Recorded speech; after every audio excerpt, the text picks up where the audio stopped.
Are you a virgin? This is Tokyo Ghoul, and it's a show that, I'll be honest, I didn't think very much of.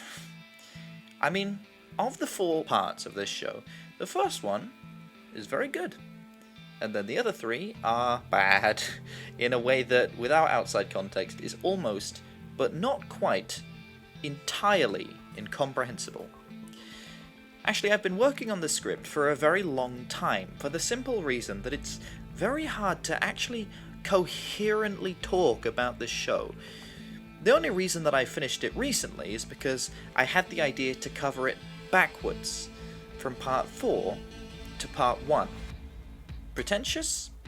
Yeah, probably, but at least I've finally finished it. Before we begin, however, this video has some content warnings. If you don't want to see any of these things, a symbol will appear in the corner just before they happen. You can then use your arrow keys or double tap on your phone screen to skip forward that many seconds. Let's try it now. Get ready, and now.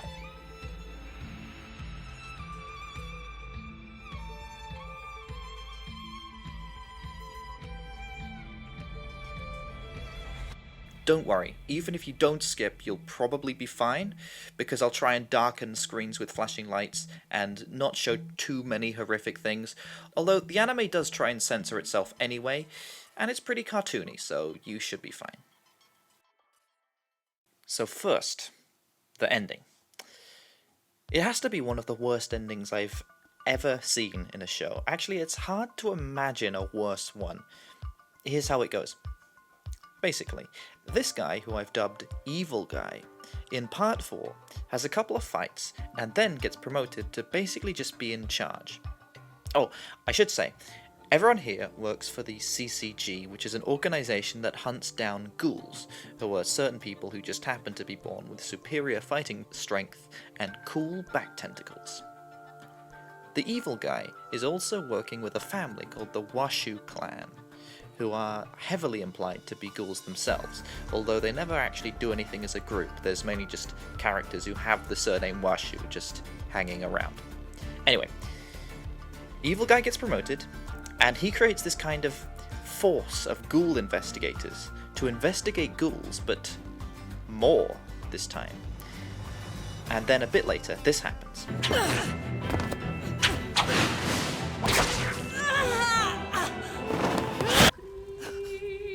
Get away from Tuck.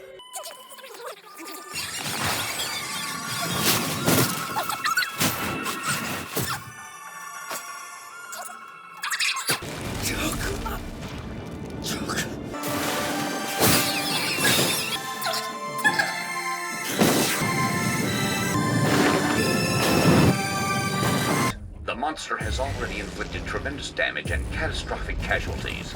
Its body stretches throughout the city. And he says, Sounds like I win. I want you to clean your plate like a good boy. Okay, Kaneki? and then the city is covered in tentacles, and the tentacles create these zombie men, and the zombie men explode and infect everyone with ghoul juice that makes people turn into ghouls. So the main character has to run in and smash this glowing crystal with a naked lady in it. By the way, I don't know who that is, which makes everything disintegrate. Okay, so I have a few questions. What's the goal here? Sorry, I just want to dive into this guy's brain for a second, if you'll indulge me. He grew up as the illegitimate child of someone in the Washu clan, and no one thought he'd amount to anything. But then, when he grew up, he got into the cCG, a company run by the Washu clan, and eventually they promoted him to chief, because I actually had to look this up. This guy, head of the Washu clan, died and promoted him in his will. Okay, so at this point, he already has amounted to something. He's taken over the whole clan. He's in charge. This was already the goal. However, apparently this guy was so evil, he had other plans. He was playing chess, you see. He created this task force to just be the cCG, except more this time. Except this time it's bad, or at least different in any way. Then he crashed Kaneki's wedding, that's the main character by the way, Ken Kaneki, just because he's so evil, and made Kaneki so angry that he did this. Ghouls have been known to turn into a big monster sometimes, but it normally just looks like this. No ghoul that we've ever seen in the show has ever actually done something this devastating. However, somehow, Evil Guy knew exactly what would happen. And he also knew that the vines would create zombies that explode into ghoul juice. Meanwhile, all this is told in a really convoluted way, with each step of the plan happening in successive episodes. So it's not until you try and put everything together that you realise this is all actually bullshit, because as you're being told it, it's very hard to tell what's going on at all. We don't know what the rest of his plan was, because he got obliterated into a beam of light and friendship. But I'm pretty certain the flesh zombies didn't really help him in any discernible way, and destroying Tokyo with the vines really only helped humans and ghouls come together to fight against them, which is the exact opposite of what he was actually trying to accomplish in the first place. What's also quite confusing is that even though Kaneki made the vines and was buried by them, he then managed to be extracted from them just fine. And then they were like, The dragon's vitals are starting to become active again. We dug Kaneki out of it. Shouldn't it have at least slowed down by now? It has another core. which is the green crystal lady that the evil guy was building. So, hang on, so wait, why did they have to wait for Kaneki's wedding? Why did they even have to bother with hunting any ghouls at this stage? If their goal is to make a bunch of ghouls, who cares that some of them are having a party right now? Master Shu. This is unliking. Part 3 isn't much better. To show you what I mean, here is a list of every character in Tokyo Ghoul: Re, by reference to the title sequence. I should explain that these are all main characters, or at least important, and that none of them get focal episodes, which is a common way of structuring shows that have a big cast. Instead, all of their plot threads happen simultaneously. Are you ready? Here we go. So, there's the 5 main characters in the quinx squad, including Kaneki, the main character. Then there's Arima. Then there's Suzuya's squad, including a bunch of people I can't work out from here. Then there's Toka, Ren, Nishiki, and Hide from Manteku: Re. Then Master Shu and Hinami, Patchwork Man and Evil Man, who you might remember from a second ago, Grey Hair Man, German Man, and Generic Servant from that bit about Master Shu. Takizawa, Mado, Amon, Master Shu's human reporter friend. Then we've got Brown Hair Man, that guy who got married in Part 4 out of nowhere. Bearing in mind, I had to look up who that was. This guy looks familiar, those two, no idea. Then Mask Man, the 2 clowns, and the bisexual one. And then the priest. And the Beard Man, slightly different looking Beard Man, this silhouette that I don't even know who he's supposed to be. And this guy who apparently promoted the evil guy when he died, but I don't remember him ever showing up. Ayato, Bandage Lady, and then we're done with the people in the intro. However, not featured in this intro are, that I can think of right now, Kuroiwa, these 2 women, this blue-haired guy, this pink lady, and this guy. There's also this pink lady who's separate from the other pink lady, Jason Stan guy, as well as 2 of his goons, Torso, who shows up to occasionally kidnap a main character, this guy's wife, this guy with the cool red mask, his surrogate daughter, this guy who regenerates and shows up at the end to kill a main character, Dr. Kano, and this twin lady from Part 2. 42 characters. And that's just the intro, not the extra people I included at the end, who could have all equally been in the intro. Now, you might wonder if it gets a bit exhausting just cutting between all these people, and yes, it is incredibly. Let me just give you one example of one fight in one of the episodes. This happens in episode 3 of Part 4. So, pink-haired ghoul lady is talking to someone who is so unimportant that I couldn't find their name in this episode's description on the wiki, about how crazy investigator Suzuya is. And then the unnamed ghoul gets stabbed by this guy who works for Suzuya. He's in the intro. Then, she runs at him and sticks his sword into the wall, and then he stabs her with some wall spikes, and she falls over. Then they get interrupted by the twin with black hair, who chases him through the forest. She taunts him for a second, and then they fight for a bit. Then they stop fighting to talk about how Suzuya abandoned him 1 second before Suzuya comes to not abandon him with the rest of his squad. Then she explains that she photosynthesized with her sister, and then she stabs Suzuya, and then he slices her in two, and then she runs away, because as she said, she doesn't actually care about killing anyone here. Her only goal is to go and ask Dr. Kano to extract her sister from her belly. So to recap, in this fight we got the following developments. This random person got stabbed, but given how hardy ghouls are, she's probably fine. Then Pink Hair Ghoul got stabbed, but this is definitely fine because we see her later. Then Black Hair Twin told this guy you got abandoned, which for one thing means nothing to us because we don't actually know where Suzuya is, and for another thing, it doesn't matter because he just appeared anyway, and then she fucked off. Congratulations, you've just sat through more than half an episode where nothing happens. This could have been replaced with, well, nothing, because all we learned here is this photosynthesis thing, and we could have just learned that by her showing up at the doctor's lab and saying, hey, I have my sister growing in my belly, can you please remove her? And the worst thing is, there's no reason for me to give a shit about this, because none of these characters are even important in the first place. The Quinx squad, who are the main characters, don't even show up in this part of the story. In fact, at this point, the last time we saw Kaneki, he was here, and we won't catch up with him until this point, which is the episode after the one I was talking about. Okay, so now, I'm sure you can kind of see what happened with the ending, because that didn't make sense at all either, and in a very similar way to this. In fact, that's what the entire plot is like. All the fights happen in this very stop-start way, where they do a couple of attacks and then say something anime-y to each other, and then they do it again and say something else, which is really boring, and it makes you start to tune out the fights, which is a real issue when all of the plot is explained within the fights. You alright, Yonebayashi? You saved me! Honey! Shirazu! Hold him in place, Mutsuki! Except the plot itself isn't really worth paying attention to in the first place. I mean, if, God forbid, you actually started to grow attached to one of these idiots, you better wait around for their allotted half an episode every 2 episodes for them to actually do something. I could make an entire segment listing all the times that random shit happened and it just went nowhere. But I won't, because that would be really boring. However, here's a list. Now, here's a point that I can't believe I haven't had to bring up until this moment.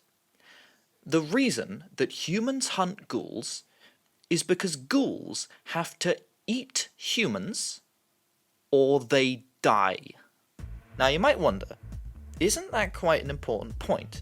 Surely that would come up at any point in the last 2 parts? Nope. Never does. And in fact it never could, because the quinxes have had ghoul organs transplanted into them, a process which we already know makes humans fully into ghouls that just have one red eye, not humans that have the powers of ghouls, so there's no reason that these guys shouldn't have to eat people. Actually, there's no explanation for why Kaneki lost his memory in the first place either, but that's not important right now. What is important is that in part 2, Kaneki works for Aogiri, which is basically the ghoul mafia. He goes around doing a bunch of stuff for them. It's split into 2 plot threads, the characters from part 1 doing stuff in the Anteku coffee shop, and Kaneki's new friends in Aogiri doing fights. And from this setup, we have a direct method of comparison between the two, so it's probably quite a good time to emphasize a point that I've sort of been skimming over until this moment. Tokyo Ghoul is, like, really boring. I mean, like, the Anteku thread's not boring, but Kaneki and Aogiri really are. Like, they're so unrelentingly edgy. The whole of the Aogiri team aren't great for conversation. Basically, Kaneki and Ayato just talk in one-word sentences or just brood. Yoshimura, Hide, Toka, hi. Hide, thanks. Hide, you're okay. Hide, come on, let's go. I'll take you home. And everyone else from this team is quite boring too. My goodness, he's gotten a lot stronger. I think it's about time, don't you? Yeah. The issue continues into part 3 as well. This guy has just put his own life in danger due to his ambitions of climbing the ranks at the CCG, and we get this interaction. As an investigator, if a foe threatens your life, you run. Oh wow. Physical violence? I'm sure this will provoke a big reaction. Does that really justify a slap in the face? Logic? That's reasonable of him. I think you're an idiot. I disagree. Cool. If I hadn't shown up when I did, you would all be dead. Do you understand the finality of death? That's an interesting question, Sasuke. What a thoughtful question for debate. Shut up! Why aren't you mad? This guy nearly got everyone killed. Urie, I can't risk this happening again. You're relieved as squad captain. Okay, holy shit. Urie's only goal this whole series is to climb the ranks by standing out as much as possible. He hates anyone else because he thinks they're beneath him at this point in the story. He certainly thinks he's better than this rando. And now Sasuke thinks he can just demote him? He doesn't just want this, he deserves it. What right does he have to lecture him on ethics? I find that hard to accept. Okay? This whole time, they're just standing around, not really doing much. Now all this is kind of constant. It's always playing this piano track thing. I guess to emphasize how calm everything is. Constantly. It's a real slog to sit through where nothing much happens. Just like in Part 3, Part 2 has whole episodes that could just be boiled down to individual scenes. Or just cut. Like, do we really need an episode where they go to a coffee shop and that's literally it? Or two episodes of one fight in a blank white cylinder? However, seemingly placed there directly as a point of comparison is Toka and Hinami, plus everyone else at Anteiku. You see, at the start of Part 2, Toka starts saying that she wants to go to this really fancy university called Kami, which is strange because typically ghouls are very separate from human society.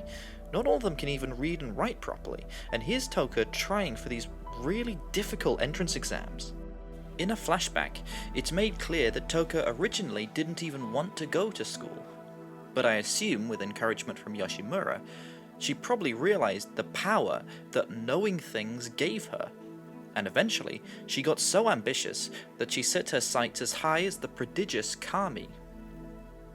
At one point, this other ghoul, Nishiki, who already goes there, offers to show her around the college, and she's like, in awe of it. She starts talking about how there'll be so many people that no one will notice if she doesn't eat anything, since she can't eat human food. And when Nishiki leaves for his lessons, she just gets to wander around in the snow. Wow! Right? Isn't that cool? Isn't that what you want to hear a story about? Just a girl walking around and being excited by the future? It's a concept that has the classic elements. Emotions. Being actually interesting. It makes me care about what's going on. It looks nice. And then at the end, well, we don't get as far as seeing whether she gets into the school. But her friend grades some of her work, and apparently she's worked all day and night, and it paid off. She's come a long way, and suddenly, trying to go to this school doesn't seem like such a long shot anymore. This, for want of a better word, is a character. And like a really cool character as well. She's rude and headstrong, and when she decides to do something, it happens, no matter what stands in her way, and I'm like, where the hell has this character been the whole time?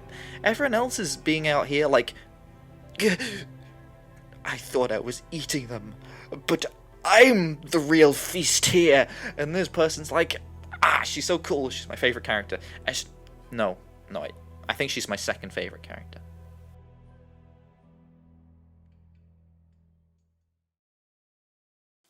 In the first 5 minutes of Part 1, Tokyo Ghoul completely explains its setting to you. There's two friends chatting in a coffee shop about girls, basically the most ordinary thing in the world, except there's something different about it. To call in the CCG to investigate. Their 20th Ward branch is concerned that They're the hitting incident close to may be the home. work of a single ghoul. That's the premise. You know, reality, right? Well, it's basically that, but there's these guys just hanging out too. During the whole of episode 1, we follow Kaneki, as he slowly comes to realize what he has become in the span of what is honestly just one day. And it's not only that you get to see some of the most disgusting animation this show has to offer right out of the gate, but you get to watch this timid guy just experiencing his mind suddenly doing things he didn't ask it to, playing tricks on him. His eye turns red, and he survives being stabbed without a scratch. You could even argue that he tried to stab himself here specifically because his ghoul brain was going a bit crazy on its own. So, as an audience, we already perfectly know what's going on here. In the real world, cannibalism is, let's say, frowned upon, and honestly, all the ghouls we've seen so far have been, well, crazy monsters anyway. And that's deliberate. It's because that is all that Kaneki has seen of ghouls so far as well. So we learn about all this alongside him. I mean, I wouldn't be surprised if the possibility that he'd have to, like, wander the streets for the rest of his life occurred to him for a second while having body parts shoved into his mouth. However, that's not the end of the story, because this story is actually about what it's like to be a ghoul. Like Toka says, what Kaneki is suddenly experiencing now, she's had to live with her whole life. Getting into fights to the death and having to murder people just to live. But this show isn't about any of that. If anything, it's about how to live despite being surrounded by death. Yoshimura and Uta, the masked man, both talk about how they like having human customers. Because they're just nice. And because of this, Kaneki, and therefore the audience, start to get to know these guys as people, and even start to like them too. For example, Toka saves Hide from Kaneki in episode 2, and in episode 3, Kaneki meets a mask maker. He's a bit weird, sure, but really quite harmless. He seems to be an artist. The ghoul world needs someone to make masks for them, but there's no reason those masks shouldn't look cool. Just looking around here, you can tell that Uta has a lot of passion for his craft. He tells Kaneki about some of Toka's insecurities, and it's enough to make Kaneki forget that they're ghouls. Just a bit, anyway. And after seeing Toka humanized in this way, Kaneki finally realizes that, like it or not, this is a community that he is a part of, and it's one that he can, and even wants to, be in, and contribute to. What we're seeing right now is a culture, a secret underground culture that connects people who are forced to live just beneath the surface, lurking, and just trying to make the best out of their shitty situation.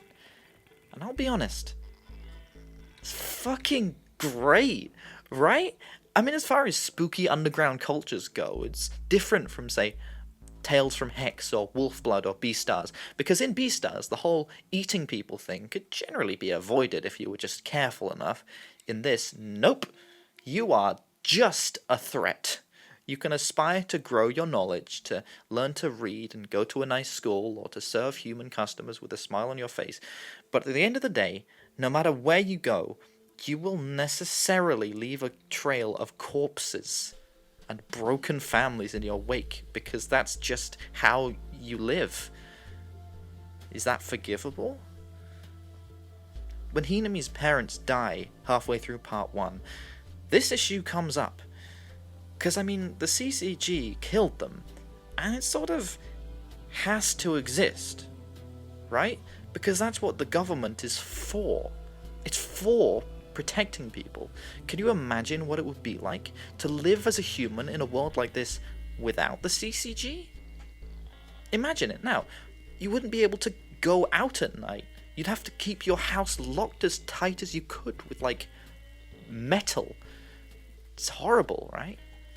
But at the same time, Investigator Mado, he's this lady's dad, by the way, is a sadistic bastard. No matter which way you slice it, he created an orphan.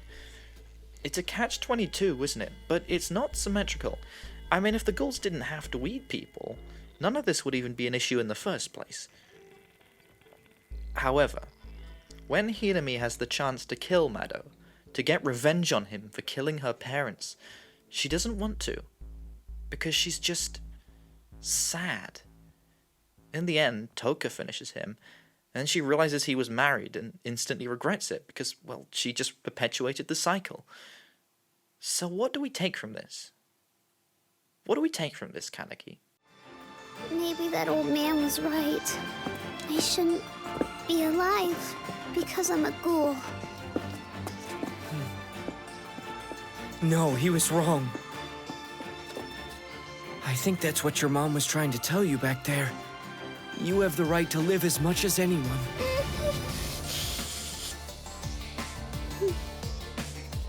Yeah.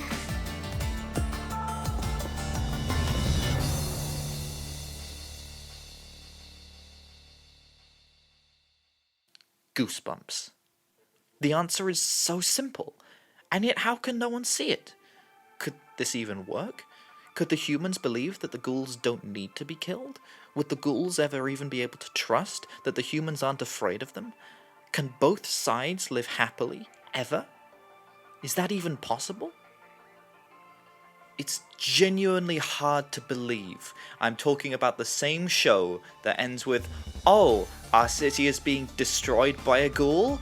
Let's join forces with our enemy for no reason, apropos of nothing, except Kaneki at one point going, hey, might it be nice if we join forces? And then everyone else going, nah, hey, let's high five. It's probably hard for you to believe that, because I'm still reeling from the idea, and I'm the one making the video. Just watching this show, it becomes clear that something happened between part 1 and 2. They don't match. It seems incorrect somehow. I suppose if I had to pick a moment, I'd say the show changes here at the end of part 1. It's like, okay, I like the whole ending where Kaneki gets tortured by the ghoul mafia. It's like a natural escalation from the Skiyama fight they had at the start, and it's a cool idea to add in the detail that Yamori went crazy by being tortured by a human himself. However, in my opinion, the way this resolved was, not very great, to say the least. Okay, so in a series of flashbacks, Rise quizzes Kaneki on his parents, and he lays out how his dad died while he was still young, so his mother worked to support him, and his aunt who couldn't get a job, until she basically worked herself to death. So, here's my take on this. Kaneki's mother worked flat out, day and night for years on her own. She wouldn't have had time to make friends or talk to people, but maybe if she had, she could have asked for some help on this. Being a single parent is like really hard, and honestly people do work like this a lot. It's just capitalism, baby. But Rise, well, she has a bit of a different take. Not much of a mother, was she? If she'd had the guts to tell her lazy sister to get a job, she wouldn't have worked herself into an early grave. If she loved you, she would have abandoned her sister and focused on raising her son. You choose to be neutral. But you know what happens when you play both sides? In the end, everybody loses. Why couldn't you just live for me? Why did you choose me? Even if it meant killing her? Whatever it takes! You've learned the lesson your mother couldn't seem to grasp. That sometimes, to protect one thing, you have to have the resolve to let go of another. Okay, so a few things here. Firstly, what? Are you serious? So, what? So she was just supposed to let her sister starve? And before you say she could have got a job, Kaneki literally says he wanted his aunt to starve. And okay, maybe if it came down to it, I'd rather that my aunt starved than my mum. But honestly, this level of nuance is maybe not very high fidelity, especially since this is like a major life decision for Kaneki here, because this line of logic does not apply to Kaneki's situation in the least. Kaneki interprets this as the fact that he should just choose his friends above the people trying to kill his friends. But hang on, weren't we just talking about all this being circular? Like his friends are victims of a system, right? Ghouls kill humans, humans kill ghouls. And honestly, he's already seen how this philosophy can make someone stand down. When the foe is before you, you fight, is Mado's saying, and that guy's really not a good role model. And when Kaneki refused to fight Amon, he was playing both sides. And honestly, that move avoided either one of them from having to die. In other words, playing both sides saved a man's life. So, Tokyo Ghoul is just incorrect. It's not only incorrect about what's good for itself, it's incorrect about what it even is. Tokyo Ghoul is incorrect. That's the problem.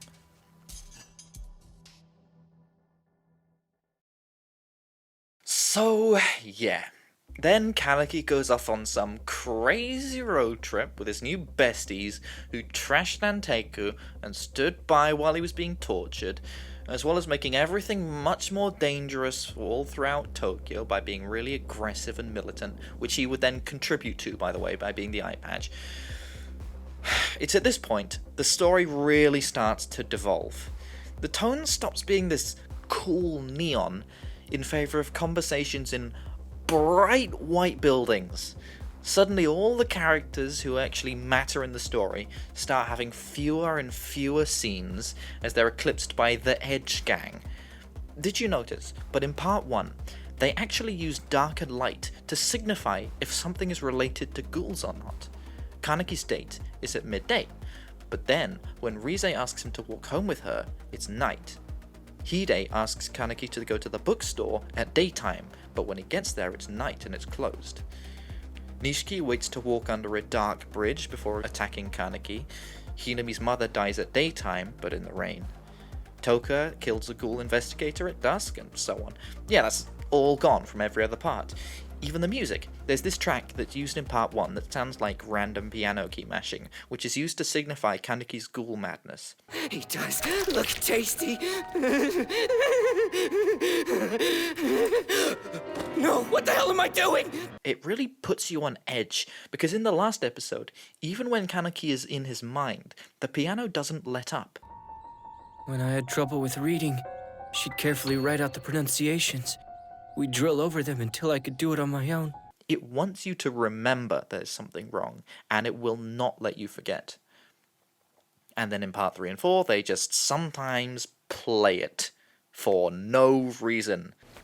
Psycho, you okay? Mama, that big man in black saved me.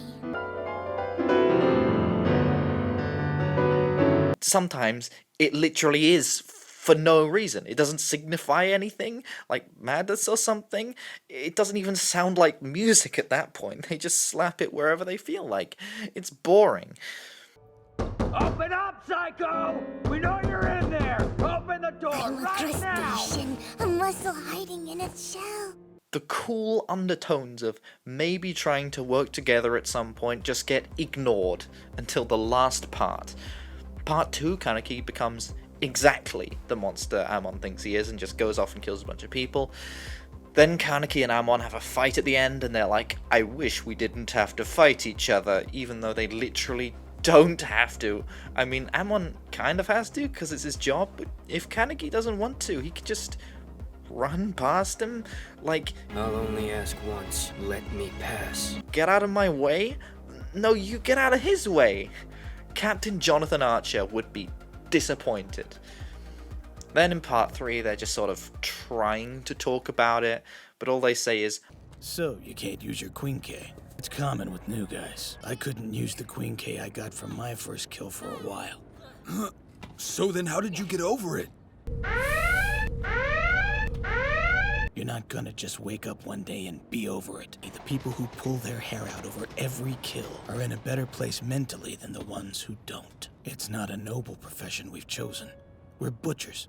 What we take from them is life. Okay, our job is murder. What? I do not believe you. If you didn't want to do this job, you'd get a different job. Why is this random guy in the CCG just going, yeah, I don't know why we're doing any of this. I thought the CCG were all about killing inhuman monsters or something. Or at least they were the last time I checked. I thought the whole point of this story was that the humans and ghouls were supposed to get to know each other? I guess. It's not much point if everyone already thinks like that, now is it? And then in part 4, when Kaneki says, I want ghouls and humans to come to an understanding. it just kind of comes out of the blue. Mado talks to 4 children, and it undoes her entire life of prejudice. A ghoul goes crazy and covers Tokyo in tentacles, and that's what makes humans say, we need to team up with ghouls. They're trustworthy, even though one of them is literally the thing destroying the city. But I suppose the most heinous crime would have to be what they did to the characters. Yeah, them. You remember those cool characters? With like depth and shit? Yeah, well, you've already seen how Kaneki goes from being this cute little guy to just being this edgy little piss baby. And then Toka just beats the shit out of him for being an edgy little piss baby. But it happens to all the other characters too. Master Shu just ends up being this completely reasonable guy. Mado Jr., after her dad was killed by a ghoul, just has Toka say, hey, have you considered not wanting to kill everyone? And then she's like, okay. Hinami grows up and just becomes kind of generic. Suzuya becomes more integrated into human society. And actually, no. Suzy's fine. He's the cutest little femboy I've ever seen, and I love him. He gets a pass specifically. But the worst thing is what happens to Toka. In part 1, through Kaneki, she learned more about humans. At the start, she was so ashamed of herself for being a ghoul that she made herself physically sick just because her friend was making her food. But after helping Kaneki to beat Master Shu and hearing a human call her horrible death spikes... How pretty.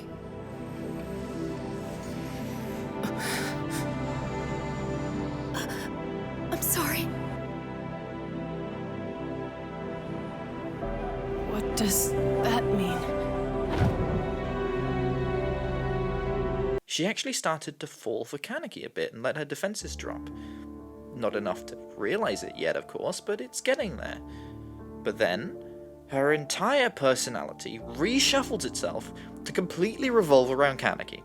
Earlier, I made it seem as if Toka wanted to go to Kami for the sake of her own self-improvement, but I'm afraid that I lied to you about that in order to make a point about how cool it would have been if she'd stayed in character.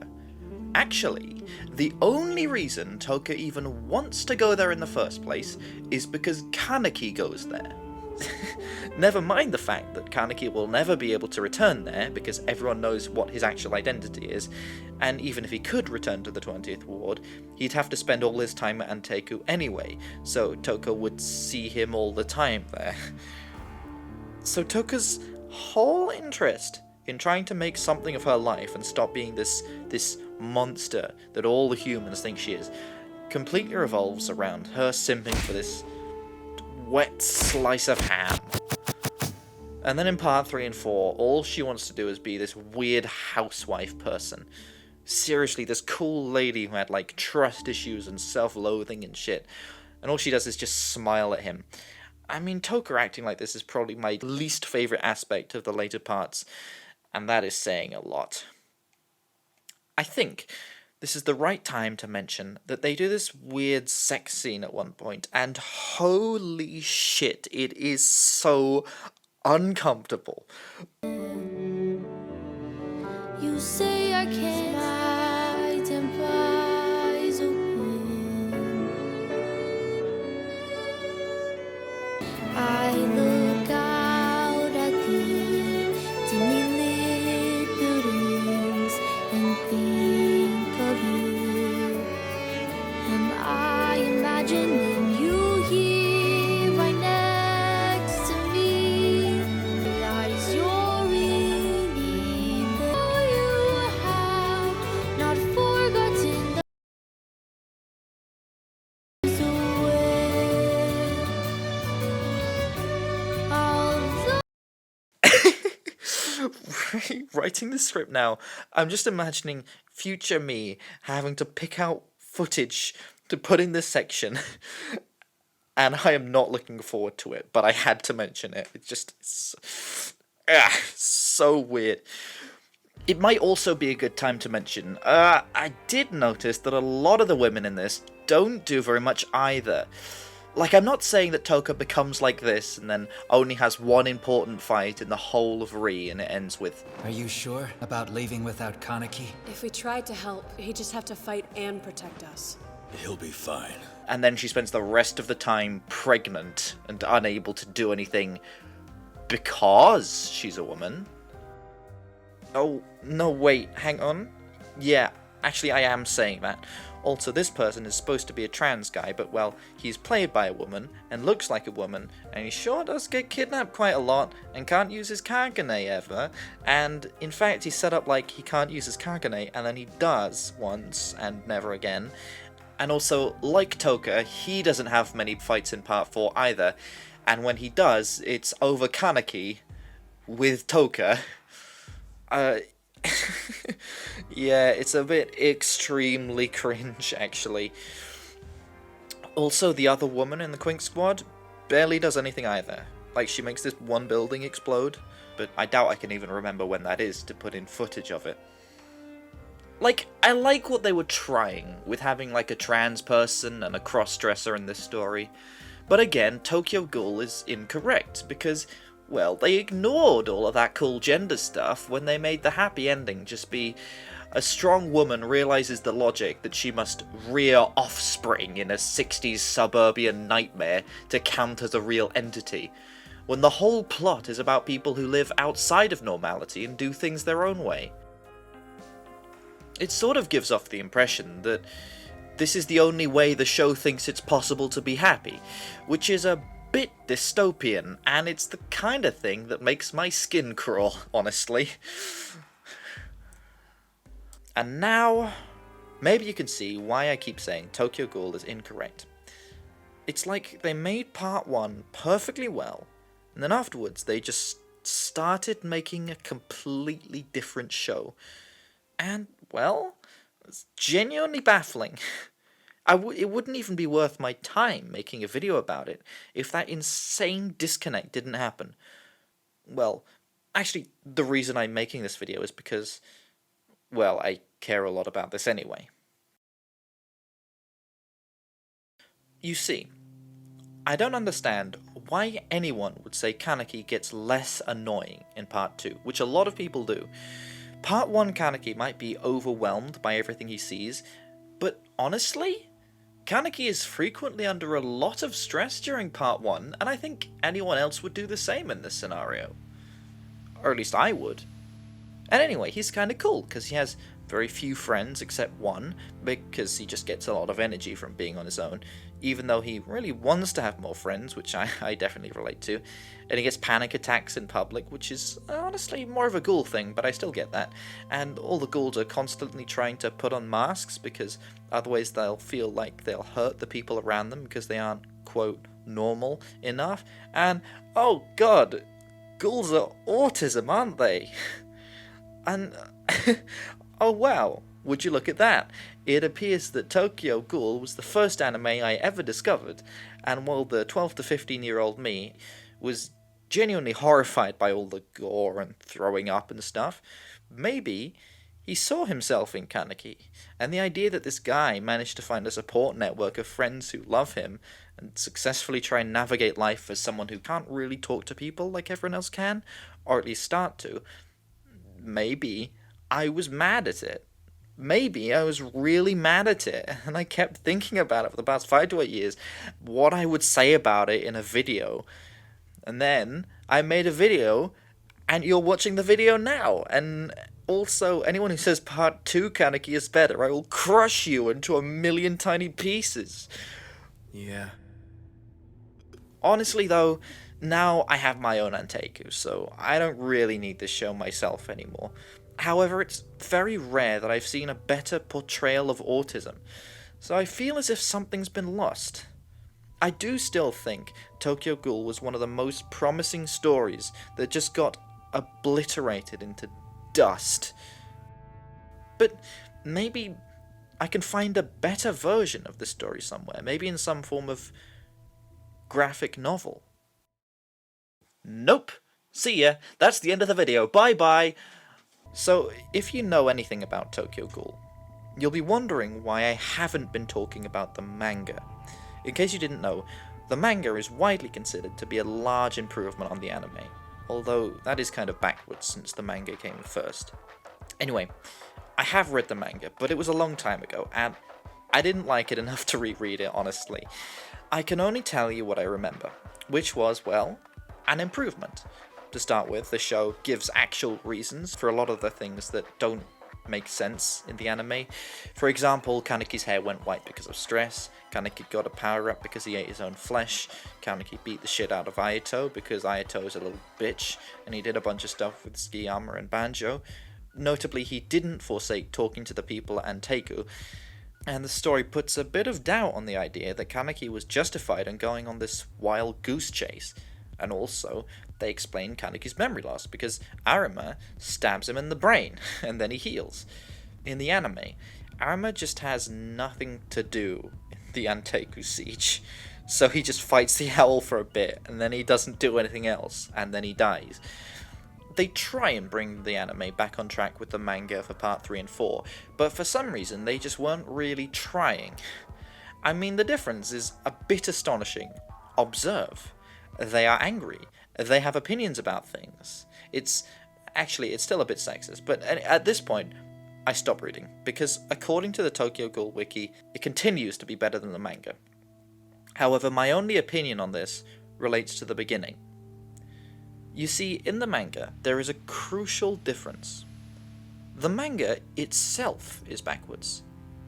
In the manga, Hinami's mother dies first, and then Kaneki trains, and then they face off with the Ghoul investigators, and it's only then that Master Shu comes up and says, "Hey, wanna know what I'm up to?" And by that point, Kaneki's character is a bit more wily, not fully trusting him on the face of it, but only talking to him, because Itari says she'll trade the information of who killed Rize Kamishiro for more information about the gourmet. I mean, I can see why they switched it for the anime. Like, you'll want to show the ramp up in intensity. A fight with some random guy is probably less intense than the death of a main character. However, there was a secondary effect. You see, first impressions are very important, and when the first thing that happens is a fight with Kaneki's friends against a clearly evil guy, the tone is that problems can be solved with your friends. A concept that's backed up later, when Kaneki solves a problem with his friends and then makes a speech about how everyone should make friends. But when the first thing that happens is a child's mother perishes, the tone becomes, bad things just happen, and Kaneki wasn't prepared enough for this really bad thing. And then later, he isn't prepared for a second bad thing when that happens, from which he had to be bailed out. Do you see the difference? Then at the end, when Kaneki uses his own power to break out from being tortured, in the manga, the tone has set it up, when in the anime, really the best thing to happen would have been he was rescued. So, in that respect, I actually prefer the anime's telling of part 1 at least. Because at the end of the day, that's what the show is about. It's about friendship. It's about a celebration of life, of horrible, horrible things happening, and yet finding the little things that make it better, of being in a shitty situation and making art about it, of drinking coffee with your enemy, of having ambition when you were promised nothing to start with, of finding love even when the world is against you. And it has no idea. Okay, just what if? Here's a thought. What if after the fight, Amon got to this room and he had a fight with Yomori until Amon kills him? Then he unties Kaneki just before seeing this bucket of fingers and toes and then thinking, uh-oh, he must have been growing them back, that means this guy's a ghoul. Just before Kaneki attacks him because he was driven a bit insane by Yomori. Amon defends himself, but then recognizes Eyepatch's voice and wonders aloud if what Kaneki said by the river was true, or if he really is just a monster. But then, Toka and the gang show up, and he sees the rabbit, the ghoul who killed his teacher, and Amon finds that he's outnumbered. He still attacks though, but surprisingly, instead of retaliating, the rabbit rushes to Kaneki's aid, while everyone else defends them. Amon says something like, "When the foe is before you," and then he stops himself, before running away. Also, this isn't relevant, but I think that the group should overpower Ayato, and then Toka should break exactly 103 of his smug little bones while making their escape. This would be so much better. It would let Kaneki escape by using his most precious resource, friendships that he made. If you think about it, Kaneki organized this whole rescue by himself, just by accident, by seeing both sides. There's way more changes I'd make, but honestly, I'd rather watch this. And even if it is a worse idea than the manga, at least if I did continue with this story, I'd have some kind of direction, or whatever, which is more than can be said for what actually happened. At least if Tokyo Ghoul had done something like what I just said, I personally would have liked it more.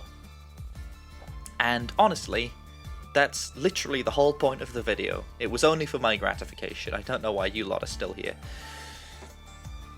In summary, I guess it wasn't incorrect to deviate from the source material, and it also wasn't incorrect to switch around the plot in part 1. In fact, that's what made it even better, in my opinion. And it wasn't that incorrect to do whatever it was trying to do here. You know, making this video has made me mellow out on a lot of this. It's all basically pointless anyway. I mean, who cares if something was disappointing like this? It's not as if this one story means anything important in the world. I guess all it means is what we can take from it. All we can do is just describe why it's boring and not much else. I guess Tokyo Ghoul isn't incorrect at all. It just is. Except that's the Mandela effect, because if you've only seen the anime, Kaneki never says, "This world isn't wrong," he says, "This world isn't screwed up. You're in a parallel dimension."